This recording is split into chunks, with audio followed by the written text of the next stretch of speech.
సంగీత దర్శకులు శ్రీరంగం బ్రదర్స్ స్వరపరిచిన సావిరహే చిత్రం platinum disc function Ravindra భారతిలో ఎంతో వైభవంగా జరిగింది. ఈ సందర్భంలోనే వీరికి 5వ సారి కూడా నేషనల్ అవార్డు ఉత్తమ సంగీత దర్శకులుగా వచ్చిందన్న విషయం తెలియడంతో ఈ కార్యక్రమానికి మరింత శోభ చేకూరింది. ఈ చిత్ర నిర్మాతగా మా చిత్ర సంగీతానికి ఉంది. ఈ ఘనత అంతా మా సంగీత దర్శకులు ఉంది. అంతేకాదు మా చిత్ర సంగీతానికి వీరిద్దరికి ఉత్తమ సంగీత దర్శకులుగా నేషనల్ అవార్డు ప్రకటించడం ఏడుపొస్తోంది. కాబట్టి తున్నాను. అవార్డు వచ్చిన ఈ సందర్భంలో శ్రీరంగం సోదరులో చిన్నవారైన రంగా గారు తమ స్పందన తెలియజేస్తూ, ప్రేక్షకుల అభిరుచులు మారిపోయాయి. వారు కోరుకుంటున్నది pop music, fast beat music అన్న దాంట్లో కొంత నిజం ఉండొచ్చు. కానీ శాస్త్రీయ సంగీతం మీద ఆధారపడిన సంగీతానికి కూడా ఎంతో ఆదరణ ఉందని మీరు నిరూపించారు. ఈ ప్లాటినం డిస్కులు కానీ ఈ నేషనల్ అవార్డులు కానీ మీ అభిరుచికి నిదర్శనాలు. ఆహా, ఎంత బాగా చెప్పారు. అంతకు ముందే వారు. జై హింద్. ఇరుగు దిష్టి, పొరుగు దిష్టి, నా దిష్టి. 3 సార్లు అవార్డు వస్తే హ్యాట్రిక్ అంటారు కదా, 5 సార్లు వరుసగా వస్తే ఏమంటారు? ఏమంటారు? వీళ్ళ దుంపల దగ్గర 5 సార్లు వీళ్ళకే రావాలా అని ఏడుస్తారు. ఇంతమంది కళ్ళజోడు తీయండి. ఇంతమంది ప్రొడ్యూసర్లు అభిమానులు వచ్చి మిమ్మల్ని పొగుడుతుంటే మీకేమనిపించింది? నా తమ్ముడు ఇంత గొప్పవాడా అనిపించింది. నిజమేనండి. ఇంత కీర్తి ప్రతిష్ట ఆ భగవంతుడిచ్చి ఆ ఒక్క లోటు ఎందుకు చేశాడో అర్థం కావడం లేదు. మీతో ఈ ఆనందాన్ని పాలు పంచుకోవడానికి నాలాగా అతనితోనూ పంచుకోవడానికి ఓ భార్య లేకుండా చేశాడే. వదినా, వచ్చే వరుసగా 5 సార్లు నేషనల్ అవార్డు రావడం అంటే అంత ఆషామాషి కాదు. ఇప్పటికైనా ఒప్పుకుంటావా? మా అన్న ఎంత గొప్పవాడో. అలాంటి గొప్ప వ్యక్తిని కట్టుకున్న నువ్వెంత అదృష్టవంతురాలువో. ఏం అదృష్టమో నా మొహం. ఏ వదినా?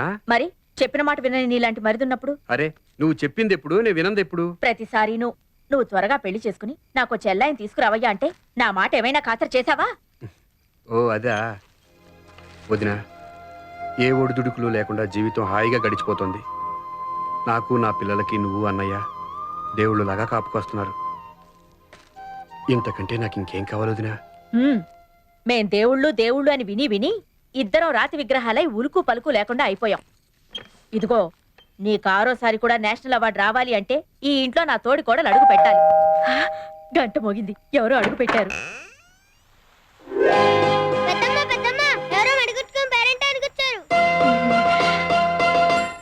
నేను చెప్పలా, భగవంతుడు నా కోరిక విన్నాడు. మహాలక్ష్మిలా ఉంది.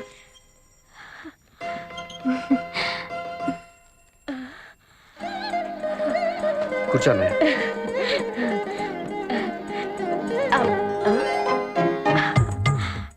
నువ్వు లేవకమ్మా, అలాగే ఉండు.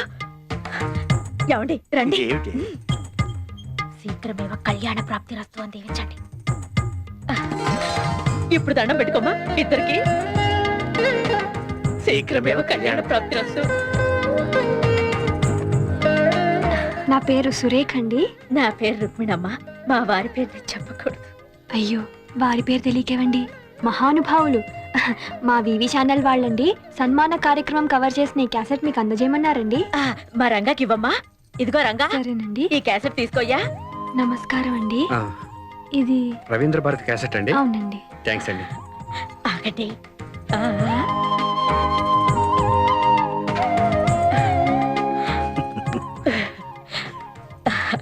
ఈ అమ్మాయి పేరు సురేఖ. వస్తానండి. ఏమిటోనమ్మా, నిన్ను ఇప్పుడప్పుడే మా ఇంట్లోంచి పంపించాలనిపించడం లేదు. మాతో పాటు ఫోన్ చేసి వెళ్ళకూడదు ఏం రంగా?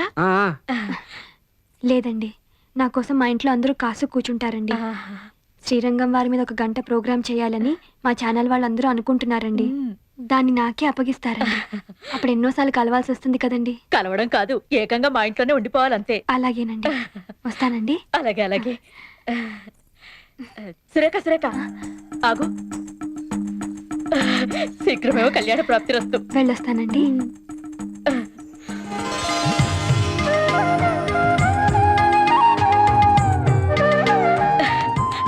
అమ్మాయి వెళ్ళిపోయింది. ఏమండి, ఇవాళ చాలా శుభదినం అండి. మీకు గవర్నమెంట్ అవార్డు రావడం, నాకేమో ఆ దేవుడు మహాలక్ష్మి లాంటి అమ్మాయిని అవార్డుగా పంపడం.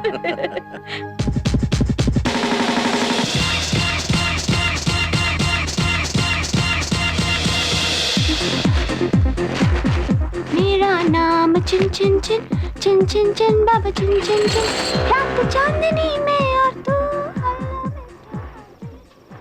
అనన్యా చింతయంతో सुहाना వచ్చావా అమ్మా? శ్రీరంగం వారి ఇంటి నుంచేనా? ఎస్ గ్రాండ్ పా. ఏమిటి ఇలాగే వెళ్ళావా? నో గ్రాండ్ పా, మరి నువ్వు చెప్పినట్టే పట్టు శారీ, బిగ్ బొట్టు, ప్యూర్ భాష, గుడ్ బిహేవియర్, 100% ప్యూర్ ట్రెడిషనల్. వాళ్ళ దీవెనలు తీసుకున్నావా? వాళ్ళ దువ్వెనలు మనకెందుకు తాత? దువ్వెనలు కాదమ్మా, దీవెనలు దీవెనలు. Yeah yeah yeah yeah. ఏమని దీవించారు? సంథింగ్ శీఘ్రం కళ్యాణం పస్తు పస్తు. కళ్యాణం వస్తు. Something like that, something. Oh I don't remember, I can't follow it also. Daddy daddy. అమ్మాయి గారు ఇప్పుడే వచ్చారమ్మా. ఎవరు? మమ్మీయా? అవునమ్మా. Hi mummy. Yeah yeah yeah. తీసుకో. చింపి అమ్మా, చింపి.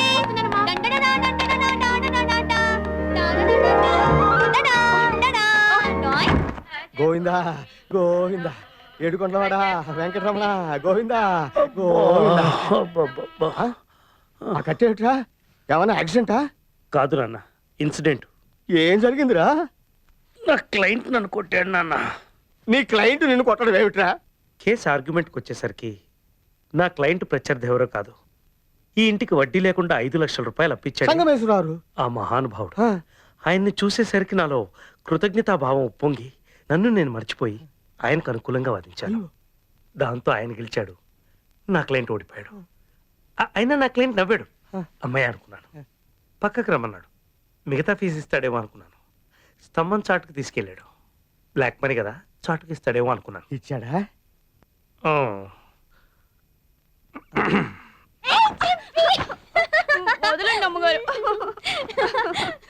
అసలు ఈ ఎడం కన్నా అద్దం పగిలిపోవడంతో కత్తి కనపట్లే గానీ బెండకాయ బాగా కనిపిస్తోంది. నీ కర్మరా. Hi dad. హాయ్. పంజాబీ సిక్కులా టర్బనెంట్ డాడ్. ఇది ఆ సిక్కు కాదమ్మా, వేరే సిక్కు. I see. కర్మ కర్మ. Up and down, up and down. Rosa in the town. Anybody wants pizza? No thanks. Okay, okay. Up and down, up and down. Rosa in the town. ఏమిట్రా ఈ కర్మ? ఇలా అయిన పనులు కాని పనులు మనమే చేసుకుంటుంటే అమ్మాయికే కాదు పని వాళ్ళ ముందు కూడా లోకమైపోతాం. అంతే మరి, వంట వరపు పనివాళ్ళ చేతి చేద్దామంటే మడి ఆచారం చదువుతాం.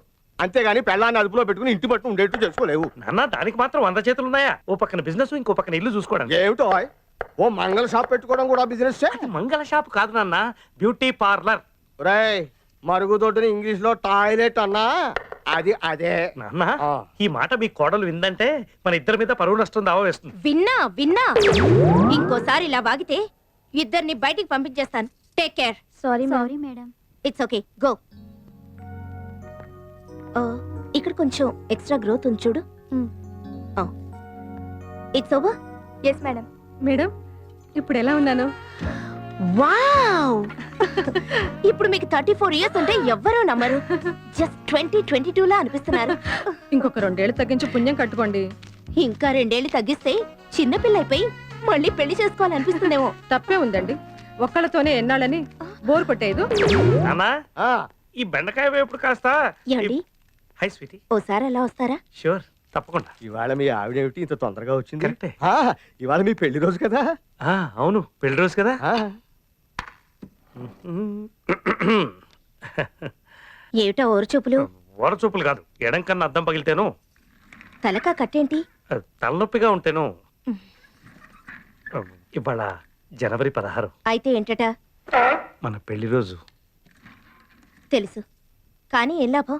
తలకా కట్టుకట్టుకుని ఎన్నో ఊహించుకుని ఎర్లీగా వచ్చాను.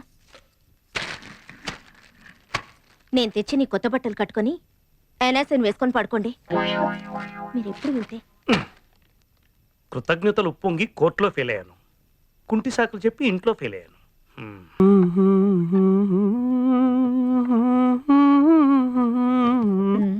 ఏమిటి వదినా? నువ్వెవరి గురించి అంత సీరియస్ గా ఆలోచిస్తున్నావు? ఎవరి గురించి కాదు వదినా, రేపు చేయబోయే డ్యూయట్ గురించి ఆలోచిస్తున్నాను. డ్యూయెట్ అయితే అంత ఆలోచన అనవసరం నాయనా. నువ్వు నా చెల్లి సురేఖ కలిసి పాడుతున్నట్టు ఊహించుకో, బ్రహ్మాండమైన హిట్టు పాట వస్తుంది. ఏమిటి వదినా, చూసి చూడగానే చుట్టరికాయలు కలిపేయడమేనా? నువ్వు తలుచుకోవాలే గాని అలా జరిగి తీరుతుందయ్యా. ముమ్మాటికి జరిగి తీరాలి. పిచ్చి వదినమ్మా. ఇప్పుడే వచ్చేస్తా బాబాయ్. అలాగే. దిగు. ఇదిగో అమ్మ దగ్గర ఎక్కువ మాట్లాడుకును. అలాగే. చందు చందు, బాబాయ్ స్వీట్స్. Thank you. నమస్కారం బాబు. నమస్కారం అండి.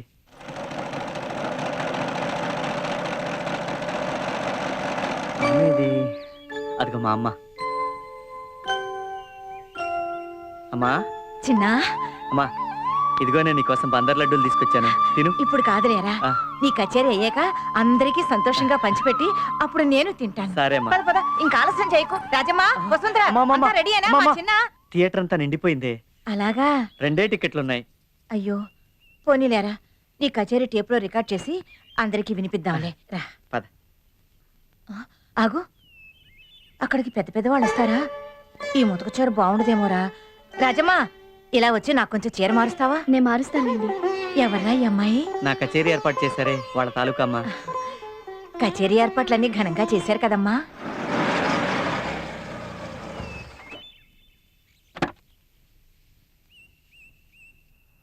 నమస్కారం కూర్చోండి. మీరు ఈ ఆశ్రమం